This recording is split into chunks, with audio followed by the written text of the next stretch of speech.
हाय रे हाय जिया ये तो बदलाव घलो कि गलत बोला यो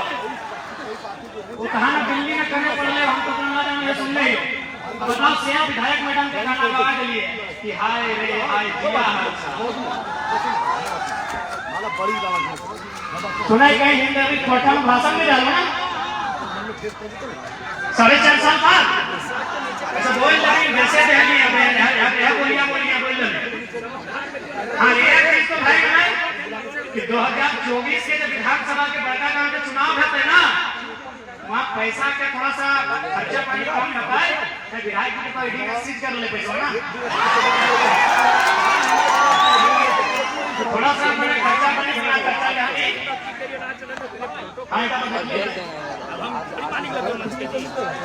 तो इतना तो भाई कि हमने कैंडिडेट करता है हमने अपना बड़का गांव के जैसा जाना हमें खर्चा पानी जरूरत ना है ऐसे कि हमें खर्चा पानी में विश्वास ना रहता है बाकी तो हमने कहा उम्मीद है कि बहुत आसानी से चुनाव है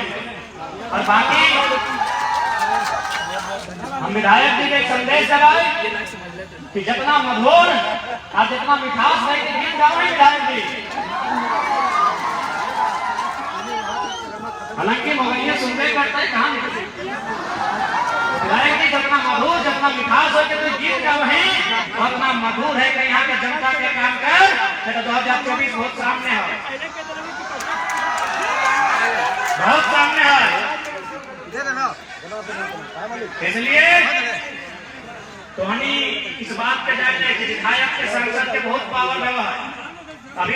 जब विधायक के बाद भाई सांसद के बारे में सुनना है कि नहीं अभी भारत माला प्रोजेक्ट के निकल रहा है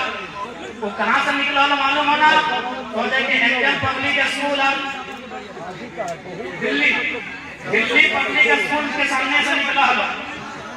ये जब भारत माला सड़कवा से जा रहा हो उत्तर प्रदेश के बनारस से लेके पश्चिम बंगाल के कलकत्ता तक ना वो तो जाके एंजल पब्लिक स्कूल और दिल्ली पब्लिक स्कूल के बीचों बीच से निकला हो लेकिन सांसद में इतना पावर हो कि रास्ता ही बदल गया इतना पावर हो लेकिन फर्क हो अपने अपन निजी स्वार्थ का रास्ता बदल जनता के खातिर जो यहाँ के सांसद हो और जब Delhi public school angel public school और ठीक बगल में दारू के भट्टी वो रास्ता बदल गए समझ सका है कि एक नेशनल परियोजना छोटा मोटा परियोजना 4 स्टेट से गुजरने वाली सड़क 4 राज्यों को छूने वाली सड़क बनारस से बिहार झारखंड होते हुए पश्चिम बंगाल के कलकत्ता तक जाने वाली सड़क इनका इतना पावर कि रास्ता को बदल दिया तो समझ लीजिए कि विधायक और सांसद में क्या पावर होता है इसलिए एक बार अवसर दीजिए और इस बात की हम फिर गारंटी आपको देते हैं कि अगर हम लोग सत्ता में आए जो ईमानदार रहेंगे उनको हमारा नमस्कार मिलेगा चाहे वो चपरासी रहे चाहे रहे हवलदार चाहे वो चपरासी रहे चाहे रहे वो हवलदार अगर है वो ईमानदार तो उनको हमारा नमस्कार लेकिन यदि वो भ्रष्टाचारी है यदि वो करप्टेड है यदि वो जनता का खून चूसने वाला है तो उसको उठा के गाड़ी के डिक्की में भर के सीधे झुर्रा के पहाड़ में ले जाएंगे और उस पहाड़ में जो सबसे बड़ा गाछ है सराय का उस गाछ में चढ़ाएंगे और सीधे नीचे उतारेंगे छोड़ देंगे और नीचे आने के बाद 1 गिलास पानी पिलाएंगे और उसके बाद पूछेंगे सर कैसा लग रहा है आपको जैसा लग रहा है वैसा ही हमको तब लगता है जब एक मामूली साइन के लिए 4 दिन घुमा देते हैं हमको भी ऐसा ही लगता है और एकदम जीने के लिए नहीं आए हैं दिल्ली बंबई में घर और मकान बनाने आए हैं 24 सालों के अन्याय का हिसाब लेने आए हैं जो कर रहे हैं वो करेंगे अगर सत्ता में आए तो यही हमारे गिरिडीह लोकसभा में एक प्रखंड है उस प्रखंड में एक दिन 2 ऑफिसर काम कर रहे थे सर जरा महतो गिरिडीह से चुनाव लड़ रहा है हर तरफ इसी का हवा है सर लड़का जीत जाएगा लड़ना है जीत जाएगा तो ये को बोला सर जीत जाएगा तो क्या कबाड़ लेगा अकेले वो मोदी की तरफ भी नहीं है, वो राहुल गांधी के भी तरफ नहीं है। वो अकेले जयराम महतो क्या करवाएगा सर दिल्ली में? वो दिल्ली अगर जाएगा तो उसको मौका भी नहीं मिलेगा सदन में बात रखने का। तब अगला अधिकारी बोला, सर आप ठीक बोलते हैं, जयराम महतो हमको भी विश्वास है दिल्ली में जाके कुछ नहीं उखाड़ पाएगा, लेकिन सर हमको इस बात का पूरा भरोसा है, जहां से दिल्ली लोकसभा शुरू होता है, जहां खत्म होता है, वहां वो पटक पटक मारेगा सर जो गलती करेगा। वो ऑफिसर बोला, सर देखे हैं उसको, जब वो भाषण देते उसका आंख को देखे सर लगता है लाल हो गया। तो सर वो दिल्ली में क्या करेगा हमको नहीं मालूम, लेकिन गिरिडीह में जो पदाधिकारी गलत करेगा सर रोडवा में छेक छेक के हिसाब में। और ये अफसर लोगों की बोली है, ये एक अधिकारी की बोली है कि अगर जयराम महतो जीतेगा तो जो लोग गलत कर रहे हैं, करप्टेड है, उनका तो खेल है। और बिल्कुल आपको इस बात की गारंटी दिलाते हैं, वहीं जिस प्रकार आपके बड़का गांव में कोलियरी हमारे बोकारो के चंद्रपुरा में है, वहाँ 1 तारीख को ग्रामीणों का केस हुआ, जैसे आपका एनटीपीसी में केस होता है, वहाँ के मैनेजर ने कहा रुक जाइए, अभी केस को आगे मत बढ़ाइए, 4 तारीख को वोट का गिनती होने वाला है। यदि 4 तारीख को जयराम महतो लोकसभा जीत के आ जाते हैं तो केस को बंद कर दीजिएगा, अगर वो हार जाते हैं तो केस को आगे कोर्ट बढ़ाइएगा, अगर जीत जाएगा तो गलत हो जाएगा, मत केस कीजिएगा। चुनाव हम हार गए, 5 तारीख को लोग केनू घाट केस को ट्रांसफर किया है, तो भरोसा रखिए, अधिकारी लोग भी मान लिया है कि ये लड़का सिस्टम में आएगा और सिस्टम में उठा पटक होगा, बिल्कुल उठा पटक होगा, इस बात की गारंटी है।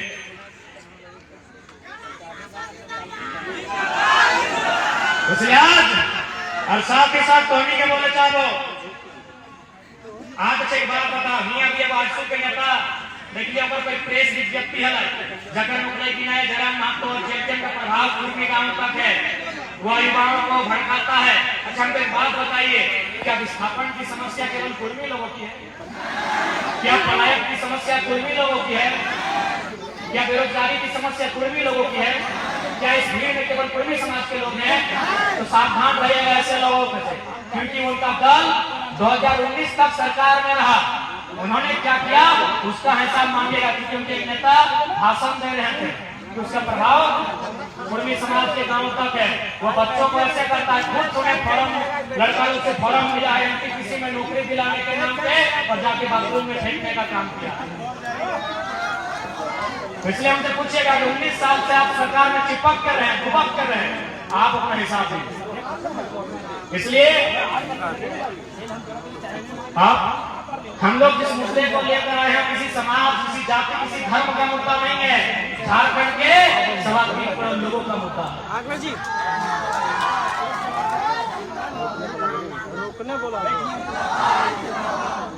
अगर हम लोग एक समाज के बारे में सोचते हैं तो हजारीबाग लोकसभा से हम लोग कोई समाज को टिकट नहीं देते हैं, धनबाद लोकसभा से अंसारी समाज के बेटे को टिकट नहीं देते क्या? तो इसलिए जब उन लोग को कुछ नहीं मिला, जब उन लोगों ने देखा कि ये लड़का झुक नहीं रहा है, इसको धमकाते हैं तो और गुस्से में बात करता है, इसको डराते हैं तो और निडर हो जाता है, तब वही लाख में बचाए जाति धर्म यही तोड़ा जाए, मरोड़ा जाए। हम आपको 7-8 दिन पहले की एक घटना बता दें, और मांझी में 2 उद्योगपति हमारी गाड़ी में आके बैठे, और गाड़ी में बैठते ही हमको एक लिफाफा लगभग इतना था हमारे हाथ में थमा दिया और बोला रखिए चुनाव में काम आएगा। हमने 10 सेकंड भी लेट नहीं किया था और रिटर्न वो लिफाफा उनको दे के फेंक दिया था, और हमने कहा कि चुनाव हम जनता के भरोसे लड़ने आए हैं, आप इस पैसे को अपने पास रखिए। 11 बज रहा था, रांची जिला की मैं घटना बता रहा हूँ, क्योंकि मैंने आज तक कभी उतना पैसा देखा नहीं है, तो गिनती में वो 10 लाख था, 50 लाख था, मुझे नहीं मालूम, लेकिन वजन में 2 से 2.5 लाख वजन था उन पैसों की गड्डियों। हमने 10 सेकंड लेट नहीं लगाया और रिटर्न उनको फेंक के दे दिया कि आप अपने पास रखिए। यानी उनको भी मालूम है कि ये लड़का सिस्टम में आने के लिए तैयार है। इसे हम लोग जैसे बाकी नेताओं को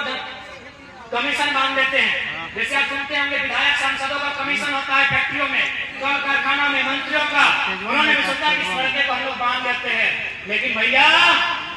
बकरा तोड़ी है, गर्दन में बांधेंगे, ये पारासिन पहाड़ का टाइगर है।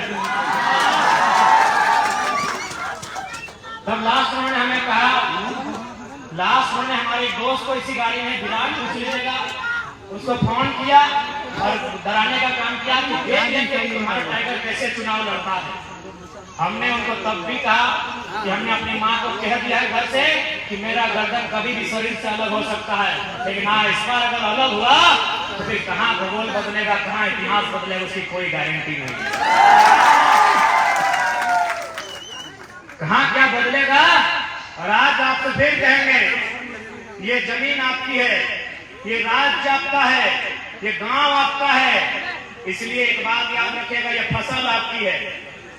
ये अनाज आपका है, लेकिन आज आपका फसल कोई और चोरी करके ले जा रहा है। आज आपका फसल यानी कोयला आपका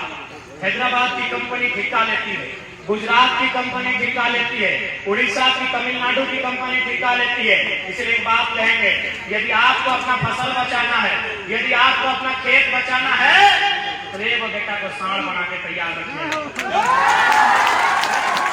यार झारखंड की मांग है, आज मजबूरी में स्वीकार कर दिया है, शौक करिए। एक पीएचडी करने वाला स्टूडेंट है, 7 दिन में मेरा तीसरा एनुअल रिपोर्ट का सबमिशन है, लेकिन आज हमको इस तरह का बात बोलना पड़ता। मैं ऐसा बात नहीं करता था, मेरी ये बोली नहीं थी, मैं बहुत अच्छा बात करता था। मैं 4 साल मैंने +2 स्कूल में पढ़ाया और निःशुल्क पढ़ाया है। मैं अपने गांव के सरकारी स्कूल में मैंने 4 साल निःशुल्क पढ़ाया है बच्चों को। मैंने 2 साल बनस्थली हाई स्कूल में पढ़ाया है, मैंने 1 साल शिशु विद्या मंदिर में पढ़ाया। मेरा 7 साल का पॉलिटिकल नहीं, बच्चों को पढ़ाने का कैरियर है। मेरी ये भाषा नहीं थी, ये मेरी भाषा है भी नहीं, लेकिन 2 सालों से जो दर्द को मैंने देखा है, आज वही दर्द मेरी जुबान से बाहर आया है। यदि आपको लगता है आपका खेत, आपका अनाज कोई लूट के ले जा रहा है, तो एक बेटा को सांड बनाने की तैयारी कीजिए, नहीं तो लूटेंगे। हो सके मेरी बात आपको सुनने में बुरा भी लग रहा हो, मुझे भी कभी कभी बुरा लगता है कि मैं क्या बोल रहा हूँ। सच कहता हूँ, मुझे भी कभी कभी अपनी बातों को बुरा लगता है कि मैं क्या बोल रहा हूँ, लेकिन मैं ये खुशी से नहीं बोल रहा हूँ, मैं आपका वोट मांगने के लिए नहीं बोल रहा हूँ, आपको अपनी हिफाजत के लिए बोल रहा हूँ।